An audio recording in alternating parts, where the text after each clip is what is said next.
നമസ്കാരം. ഇന്ന് BJPയുടെ മുൻ ദേശീയ അധ്യക്ഷനും നിലവിലെ ആഭ്യന്തര വകുപ്പ് മന്ത്രിയും നരേന്ദ്രമോദി പ്രധാനമന്ത്രിയുടെ വലങ്കൈയുമായിട്ടുള്ള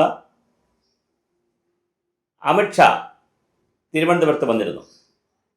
BJPയുടെ സംസ്ഥാന കാര്യാലയം നിരവധി വർഷങ്ങൾ കൊണ്ട് BJPക്കാർ ആഗ്രഹിച്ചിരുന്ന അതിബൃഹത്തായ ഒരു എല്ലാവിധ അത്യാധുനിക സൗകര്യങ്ങളോടുള്ള ഒരു പ്രൊഫഷണൽ ഓഫീസ് BJPയുടെ നേതൃത്വത്തിൽ ഇന്ന് ഉദ്ഘാടനം ചെയ്യപ്പെട്ടു. അതിൻ്റെ ഉദ്ഘാടനത്തിലാണ് അമിത്ഷാ വന്നത്. പക്ഷെ അവിടെ കൂടിയ ഉദ്ഘാടന സമ്മേളനത്തിൽ അമിത്ഷാ പ്രസംഗിച്ചപ്പോൾ കേന്ദ്ര ആഭ്യന്തരമന്ത്രി കൂടിയാണ് അമിത്ഷാ എന്ന് മനസ്സിലാക്കണം. നമ്മൾ കേന്ദ്ര ആഭ്യന്തരമന്ത്രി ഒരു കാര്യം പറയുമ്പോൾ അതിന് ബോധബലമായ കുറച്ച് ഡേറ്റയോ റെഫറൻസോ എന്തെങ്കിലുമൊക്കെ കാണും, അല്ലാതെ വെറുതെ വന്ന് പോകില്ലല്ലോ, പറഞ്ഞു പോകാൻ കഴിയില്ലല്ലോ. കേന്ദ്ര ആഭ്യന്തരമന്ത്രി അമിത്ഷാ പറഞ്ഞത്, അത് BJP യോഗത്തിൽ പറഞ്ഞാലും എവിടെ പറഞ്ഞാലും പറഞ്ഞതിൻ്റെ പ്രസക്തിയുണ്ട്. കേരളം ഭീകരവാദികളെയും തീവ്രവാദികളെയും മതതീവ്രവാദത്തിൻ്റെയും നാടാണെന്നാണ്. അങ്ങനെ അദ്ദേഹം പറഞ്ഞിട്ടുണ്ട് എങ്കിൽ അതീവ ഗൗരവതരമായി കേരളം ചർച്ച ചെയ്യപ്പെടേണ്ട വിഷയമാണ്. കേരളത്തിൽ പലപ്പോഴും ഇത് സംഭവിക്കുന്നുണ്ട്. ഇവിടെ നിന്ന് പല ആളുകളെയും പിടിക്കുന്നുണ്ട്. ഒരു ആശാരിയുടെ രൂപത്തിൽ ഇവിടെ ഒരാൾ വന്ന് കണ്ണൂരിൽ താമസിച്ചിരുന്നു. അദ്ദേഹം ആശാരിയായിരുന്നു, ദീർഘകാലം ആശാരിയായി ഇവിടെ ജോലി ചെയ്തു. പിന്നെയാണ് അറിയുന്നത് അദ്ദേഹം ചാരനാണെന്നും അദ്ദേഹം തീവ്രവാദിയാണെന്നും. അങ്ങനെ ഒരുപാട് സംഭവങ്ങൾ കേരളത്തിൽ റിപ്പോർട്ട് ചെയ്യപ്പെടുന്നുണ്ട്. ഇവിടെ ഒരു വലിയ പ്രശ്നമുള്ളത് 2-3 കാര്യങ്ങളുണ്ട്. ഒന്ന്, ഇടതുപക്ഷ ജനാധിപത്യ മുന്നണിയും മാർക്സിസ്റ്റ് പാർട്ടിക്കും CPIക്കും CPMനും ഒക്കെ വലിയ വേരോട്ടമുള്ള ഒരു സ്ഥലമാണ് ഇവിടെ. അതൊരു വളരെ പ്രധാനപ്പെട്ട കാര്യം. അതുകൊണ്ട് അവർ തീവ്രവാദികളാണെന്നല്ല, അതുകൊണ്ട് പലപ്പോഴും സുരക്ഷിതമായി താമസിക്കാൻ പറ്റുമോ എന്ന് നോക്കുന്ന കുറച്ച് ആളുകളുണ്ട്. പ്രത്യേകിച്ച് ന്യൂനപക്ഷ സമുദായത്തിൽപ്പെട്ട ഒരു ചെറിയ വിഭാഗം, വിരലിൽ എണ്ണാവുന്ന വിഭാഗമേ ഉള്ളൂ. മഹാഭൂരിപക്ഷവും അങ്ങനല്ല. ഇപ്പൊ പുയ്ക്ക കുഞ്ഞാലിക്കുട്ടിയുടെ നേതൃത്വത്തിൽ സാദിഖലി, നമ്മുടെ ശിഹാബ് തങ്ങളുടെ നേതൃത്വത്തിലൊക്കെയുള്ള വലിയ നേതൃത്വം മുസ്ലിം ലീഗിലുണ്ട്. മുസ്ലിങ്ങളെല്ലാം തീവ്രവാദികളല്ല, ഒരിക്കലുമല്ല. പക്ഷെ ഒരു ചെറിയ ന്യൂനപക്ഷം മുസ്ലിം നാമധാരികൾ ഇതിലൊക്കെ ചെന്ന് പെടുന്നുണ്ട്.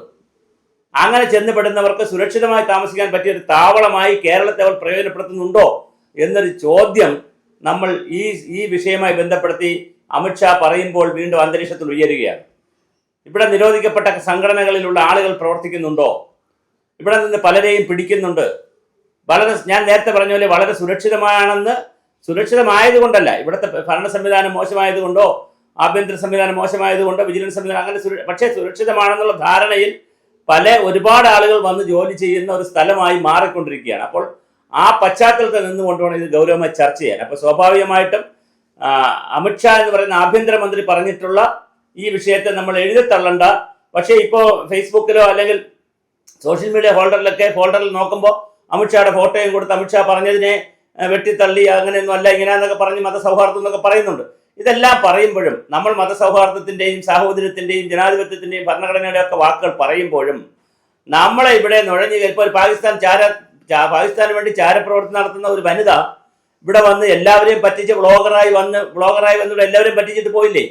നമ്മുടെ പിന്നെ ടൂറിസം മന്ത്രിയെ പറ്റിച്ചില്ലേ? മുരളീധരനുമായിട്ട് ചേർന്നുകൊണ്ട് കേസിനത്തിനായിട്ട് ചേർന്നുകൊണ്ട് വന്ദേ ഭാരതിൽ ഫോട്ടോ എടുക്കാനും സെൽഫി എടുക്കാനും പെൺകുട്ടിക്ക് കഴിഞ്ഞില്ലേ? ജ്യോതി മൽഹോത്ര. എങ്ങനെയാണ് ഇതൊക്കെ സാധിക്കുന്നത്?